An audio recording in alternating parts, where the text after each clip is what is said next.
Assalamualaikum warahmatullahi wabarakatuh. Halo teman-teman, dalam video pembelajaran kali ini, kami akan membahas mengenai koperasi. Adapun materi yang akan kita bahas mengenai koperasi adalah pengertian, jenis-jenis, hukum dalam negara, dan hukum dalam Islam.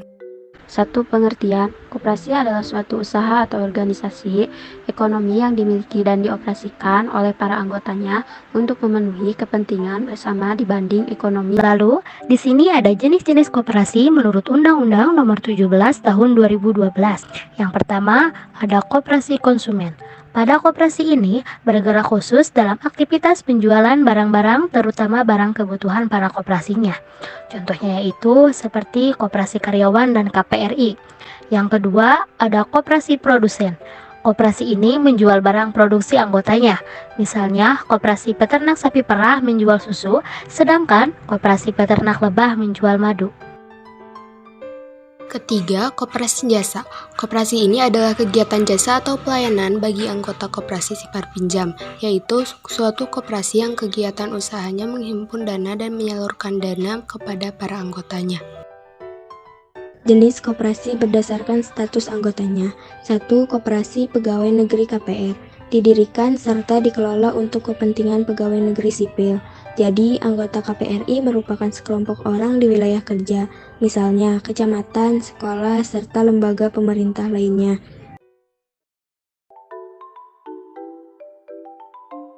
2.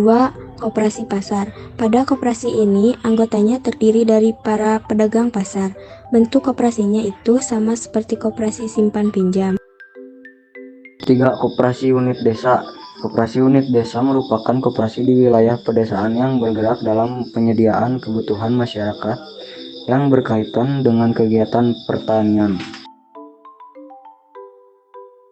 4. Koperasi sekolah. Koperasi sekolah merupakan koperasi yang didirikan di lingkungan sekolah, yang anggotanya terdiri atas siswa sekolah. Koperasi sekolah dapat didirikan pada berbagai tingkatan sesuai jenjang pendidikan.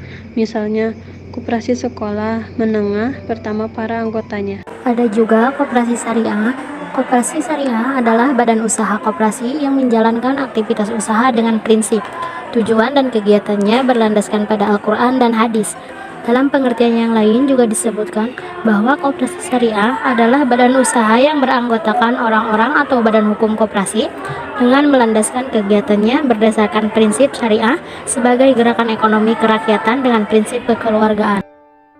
Selanjutnya adalah hukum koperasi menurut negara yang tertera pada Undang-Undang Nomor 25 Tahun 1992 tentang perkoperasian yang berbunyi 1. Koperasi dapat menghimpun dana dan menyalurkannya melalui kegiatan usaha simpan pinjam dari dan untuk A. Anggota koperasi yang bersangkutan, B. Koperasi lain atau anggotanya. 2. Kegiatan usaha simpan pinjam dapat dilaksanakan sebagai salah satu atau satu-satunya kegiatan usaha koperasi. Serta ada juga hukum koperasi menurut Islam. Menurut Fuad Muhammad Fahrudin, dikatakan bahwa perjanjian persetoran koperasi yang dibentuk atas dasar kerelaan adalah sah. Mendirikan koperasi dibolehkan menurut agama Islam tanpa ada keraguan apapun mengenai halnya selama koperasi tidak melakukan riba atau penghasilan haram. Jadi, kesimpulan dalam video pembelajaran kali ini adalah koperasi merupakan sebuah lembaga usaha bersama yang didirikan oleh sejumlah orang sebagai anggotanya. Jika dalam mengembangkan usaha ini dengan bunga, sesungguhnya bunga itu diperoleh dari anggota dan akan dibagi kepada anggota juga. Maka ditetapkan hukum koperasi adalah mubah yang berarti diperbolehkan. Kami dari kelompok 5 yang beranggotakan Chelsea, Sri, Elsa, Mita, Ririn, Ika, dan Afwan izin mengundurkan diri. Terima kasih kepada yang sudah menonton, menyimak, dan mendengarkan video kali ini. Wassalamualaikum warahmatullahi wabarakatuh.